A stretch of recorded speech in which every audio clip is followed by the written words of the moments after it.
नमस्कार, मैं सुदीप श्रीवास्तव और आज का जो हमारा टॉपिक है बाल्यावस्था। आज का जो हमारा टॉपिक रहेगा वो बाल्यावस्था रहेगा। आज हम आपको बाल्यावस्था के बारे में पढ़ाएंगे। बाल्यावस्था क्या होती है, बाल्यावस्था के अन्य क्या क्या नाम हैं और बाल्यावस्था की क्या क्या विशेषताएं हैं।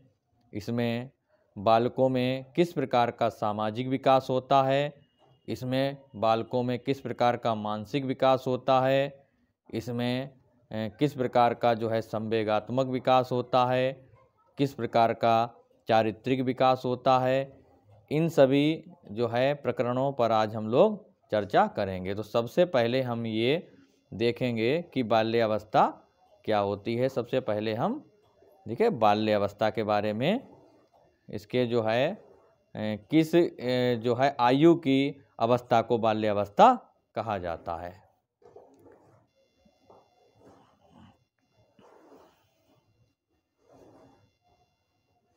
तो यहाँ पर हम देखते हैं कि जनरली शैशवावस्था के बाद की अवस्था को बाल्यावस्था कहते हैं। शैशवावस्था के बाद की जो अवस्था होती है, यानी शैशवावस्था हमारी जो होती है जनरली 0 से 5 वर्ष, कहीं कहीं पर 6 वर्ष की अवस्था को जो है शैशवावस्था कहा गया है।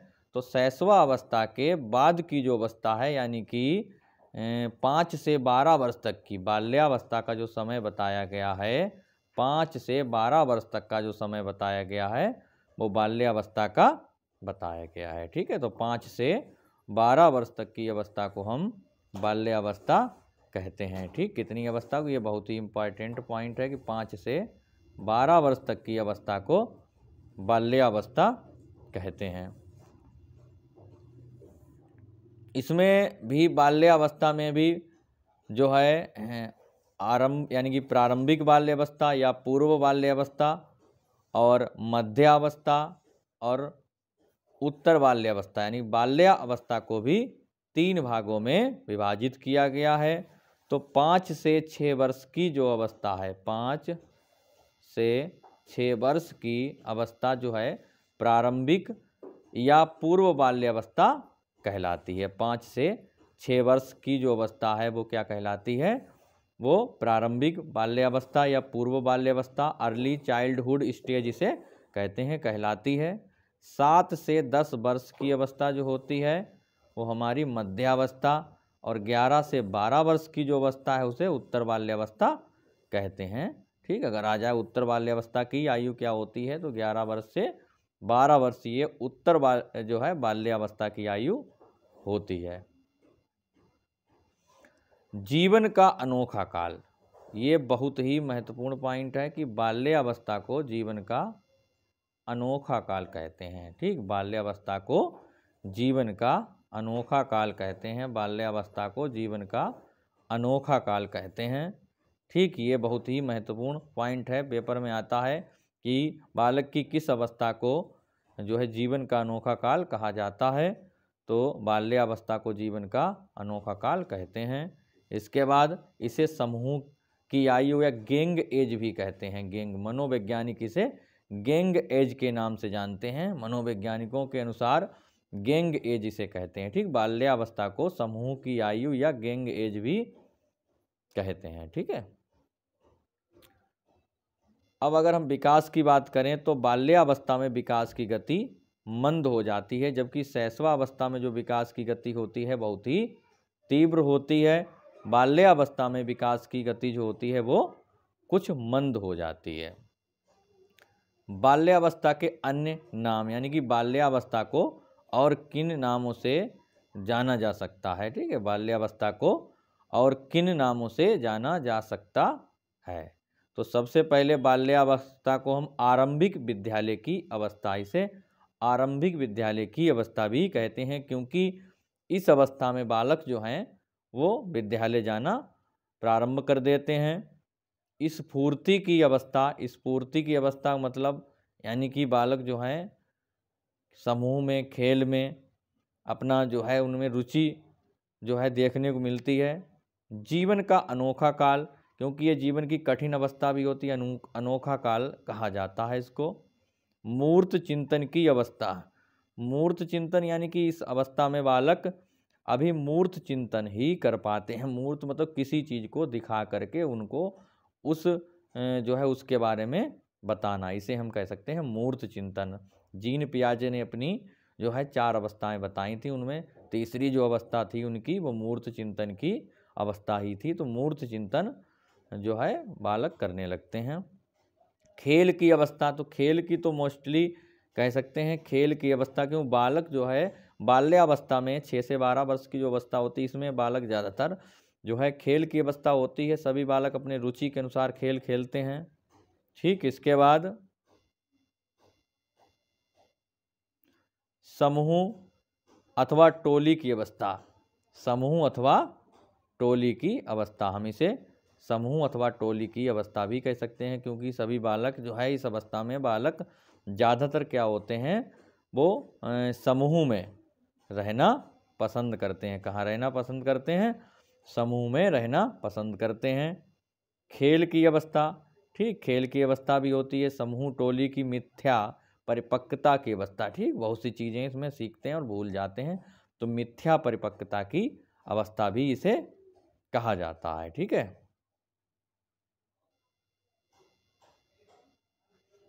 परिभाषाएं, अब हम देखते हैं एक एक करके परिभाषाएं बाल्यावस्था के बारे में जो है वो क्या क्या परिभाषाएं बताई गई हैं। बाल्यावस्था के बारे में क्या क्या परिभाषाएं बताई गई हैं। तो क्रो एंड क्रो के अनुसार, क्रो एंड क्रो ने क्या कहा है इस अवस्था के बारे में, कि जब बालक की आयु 6 वर्ष की हो जाती है तब उसकी मानसिक योग्यता का लगभग पूर्ण विकास हो जाता है। ठीक, यानी कि ये बात पहले भी बताई गई है। ये शैशवावस्था के बारे में भी बताया गया कि बालक को जो कुछ भी बनना होता है, सिगमंड फ्राइड ने ये बात बताई है कि बालक को जो कुछ भी बनना होता है प्रथम के 4-5 वर्षों में बन जाता है। ये बात हमारे जो है फ्राइड महोदय ने शैशवावस्था में भी बताई है। तो अब वही बात क्रो व क्रो ने ये जो है बाल्यावस्था में बताई है कि बालक की आयु 6 वर्ष हो जाती है तब उसकी जो है मानसिक योग्यता का लगभग पूरा विकास या लगभग पूर्ण विकास हो जाता है। ठीक, ये बात जो है बताई गई है। इसके बाद कॉल व ब्रुस के अनुसार, कॉल और ब्रुस के अनुसार इन्होंने क्या बताया है, कॉल और ब्रुस ने बताया है, इन्होंने बताया है कि बाल्यावस्था को जीवन का अनोखा काल कहते हैं। अभी मैंने आपको ये पढ़ाया भी है कि बाल्यावस्था को जीवन का अनोखा काल कहा जाता है। इन्होंने क्या बताया है कि बाल्यावस्था को जीवन का अनोखा काल कहते हैं। ठीक, वास्तव में माता पिता के लिए बाल विकास की इस अवस्था को समझना कठिन है। माता पिता के लिए बाल विकास की इस अवस्था को समझना बहुत ही कठिन है। ठीक है, ब्लेयर जोन्स व सिम्पसन के अनुसार बाल्यावस्था वह समय है। ठीक, ब्लेयर जोन्स व सिम्पसन के अनुसार क्या बताया गया कि बाल्यावस्था वह समय है जब व्यक्ति के मूलभूत दृष्टिकोण, मूल्यों और आदर्शों की बहुत बड़ी सीमा तक निर्धारण होता है। ठीक, तो ये बात किसने बताई है? ये बताई है ब्लेयर जोन्स व सिम्पसन ने। स्ट्रेंग के अनुसार क्या बताया गया है कि 6, 7 और 8 वर्ष के बालकों में विवेक, न्याय, ईमानदारी और मूल्यों का भावना का विकास होने लगता है। ठीक, तो ये स्ट्रेंग ने बताया। तो ये जो थीं सभी क्या थीं, ये अवस्थाएं जो थीं बताई गई हैं। ठीक, तो ये अवस्थाएं, अब वास्तव में देखा जाए तो जो ये पाठ्यक्रम आपका बनाया जा रहा है हमारे द्वारा, जो ये YouTube पर वीडियो बनाए जा रहे हैं, इनको अगर हम चाहें तो और शॉर्ट में बना सकते हैं और वेरी शॉर्ट कर सकते हैं, संक्षिप्त कर सकते हैं, लेकिन हमारा जो उद्देश्य है ये केवल प्रतियोगी परीक्षाओं के लिए वीडियो बनाना नहीं है, क्योंकि हमारा उद्देश्य है जो हमारे छात्र एवं छात्राएं हमारे महाविद्यालय से BLED, DLED और BTC वगैरह, ये जो B.Ed वगैरह कर रहे हैं, ये पाठ्यक्रम कर रहे हैं, इनके लिए हमारा उद्देश्य है कि ऐसे छात्र छात्राओं को भी लाभ जो है मिल सके।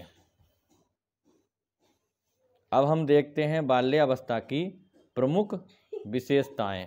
ठीक है, कौन कौन सी विशेषताएं हैं, एक एक करके हम विशेषताओं के बारे में देखते हैं। सबसे पहली विशेषता है शारीरिक विकास में स्थिरता आने लगती है। ठीक है, पहली जो विशेषता है वो देखते हैं, शारीरिक विकास में स्थिरता आने लगती है। यानी कि इस अवस्था में पहुंचते पहुंचते बालक में क्या होता है, शारीरिक विकास में स्थिरता आने लगती है।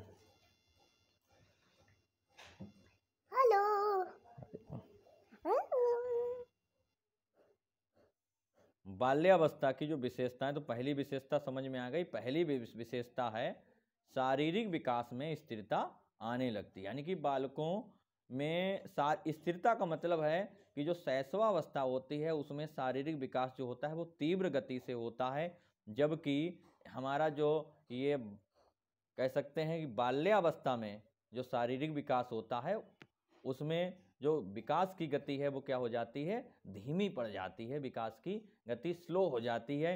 इसलिए हम कह सकते हैं कि शारीरिक विकास में स्थिरता आने लगती है। अगला है मानसिक विकास में भी स्थिरता आने लगती है, क्योंकि शैशवावस्था जो होता है, शैशवावस्था में जो विकास होता है, मानसिक विकास होता है, वो बहुत ही तीव्र होता है। बालक को फ्रायड ने कहा कि बालक को जो कुछ भी बनना होता है 5 वर्ष में बन जाता है। तो यानी कि कह सकते हैं मानसिक विकास भी बहुत तीव्र गति से होता है, जबकि जो है बाल्यावस्था में मानसिक विकास में भी स्थिरता आने लगती है। इसका भी विकास होता है वह स्लो हो जाता है। बालक संवेगों का उचित प्रदर्शन करता है। ठीक है, अब उसको ये पता है कि कौन से संवेगों का प्रदर्शन करना है, किन संवेगों का, भय, अगर वास्तविक रूप से उसे भय है तो वो भय का अनुभव करता है, प्रेम, करुणा, तो ये सब चीज़ें क्या है, क्रोध, तो इसमें क्या है वो उचित प्रदर्शन करना प्रारंभ कर देता है। सामूहिकता की भावना विकसित होती है। सामूहिकता यानी कि अब बालक जो है वो समूह में रहना पसंद करते हैं। इस अवस्था में बालक समूह में रहना पसंद करते हैं। सहनशीलता, ठीक, इसके बाद क्या है, अच्छा, सामूहिकता के बाद सामाजिक गुणों जैसे सहयोग की भावना, सहनशीलता व आज्ञाकारिता आदि गुणों का विकास होता है। अगला है बाल्यावस्था में बालक का व्यक्तित्व बहिर्मुखी हो जाता है। ठीक, अगर व्यक्तित्व की बात करें, बहुत इंपॉर्टेंट बात यह है कि व्यक्तित्व जो है बहिर्मुखी हो जाता है, क्योंकि शैशवावस्था में बालक केवल अपने बारे में सोचता है। उसका जो व्यक्तित्व होता है वो अंतर्मुखी होता है। उसे अपने जो है सुख दुख से केवल मतलब होता है। उसे कोई कष्ट होता है तो रोता है, भूख लगती है तब रोता है, दूध के लिए रोता है। लेकिन बाल्यावस्था में उसका जो व्यक्तित्व है बहिर्मुखी हो जाता है, वह दूसरों के बारे में भी सोचने लगता है। उसका व्यक्तित्व जो है वह बहिर्मुखी हो जाता है। अगला है शारीरिक विकास। बाल्यावस्था में शारीरिक विकास, ठीक है, तो शारीरिक विकास में हम देखते हैं बालक के शारीरिक विकास में सबसे पहले बात आती है लंबाई की।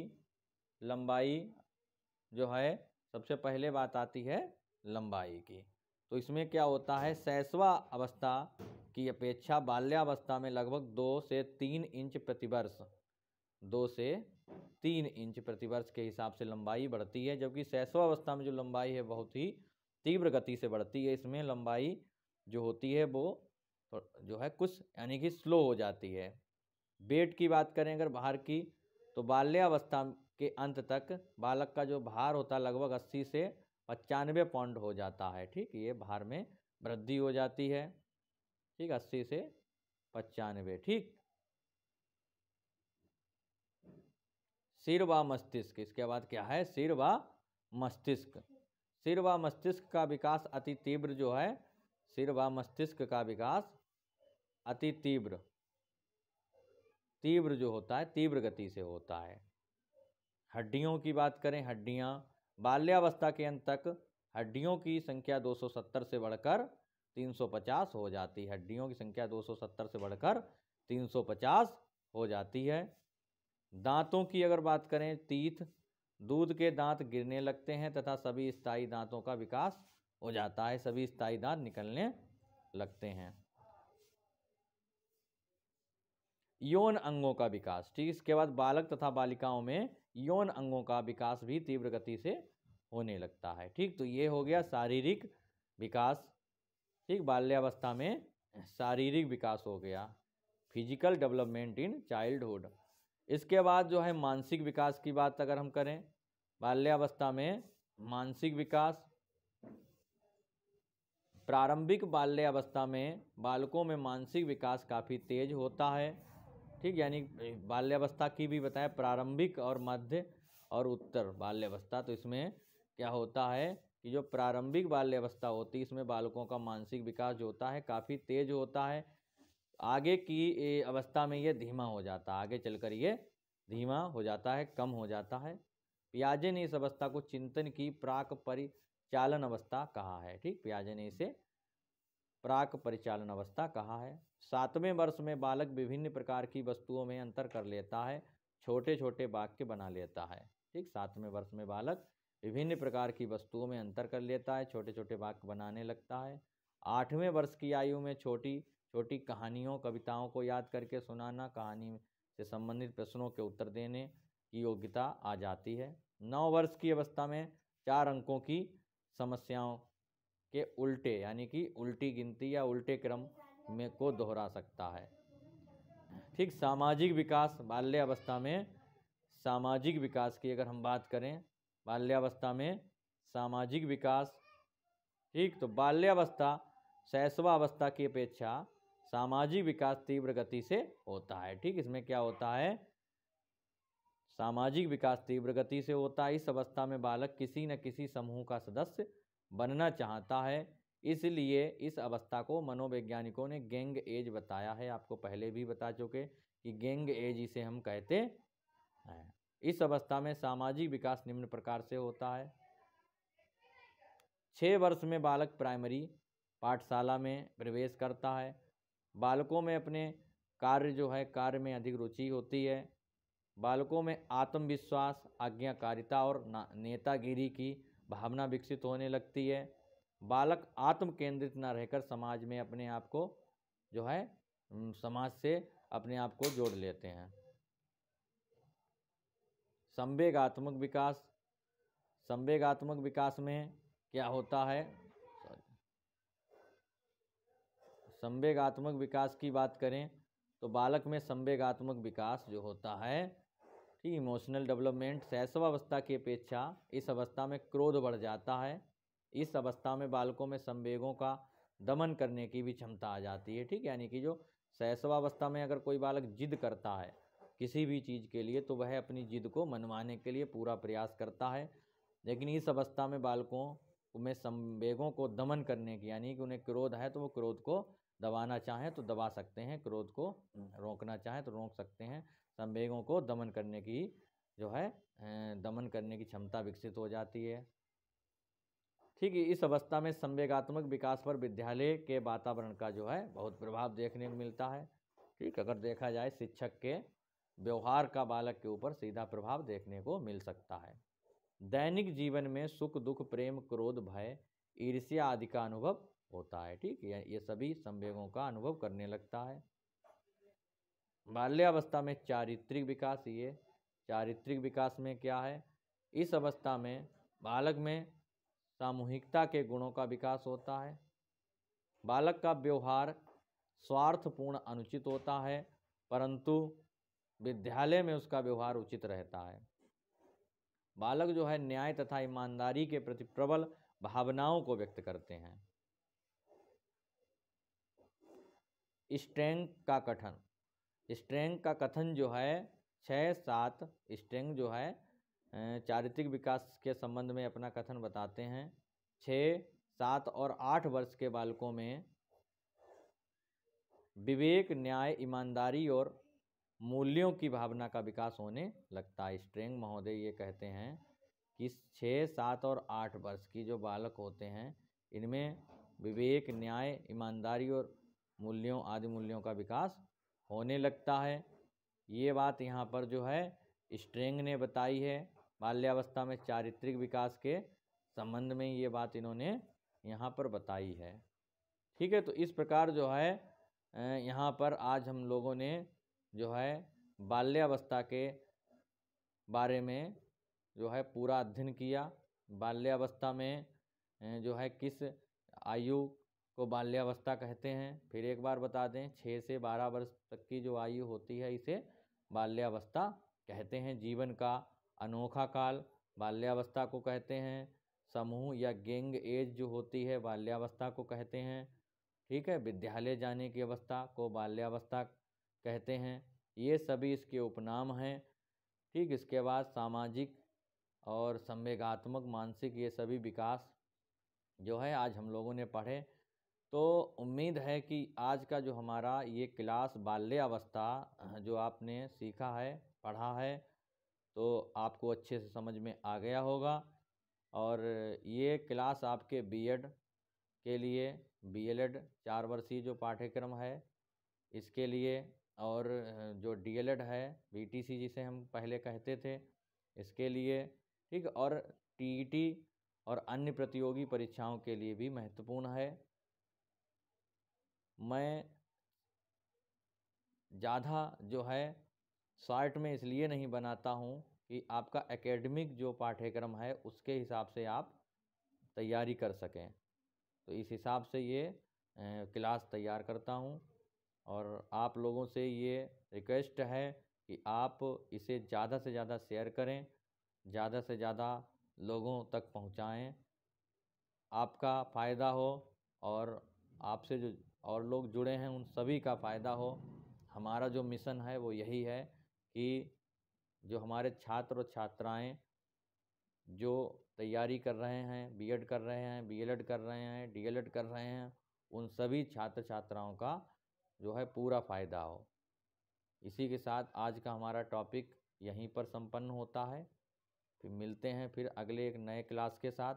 तब तक के लिए नमस्कार, धन्यवाद।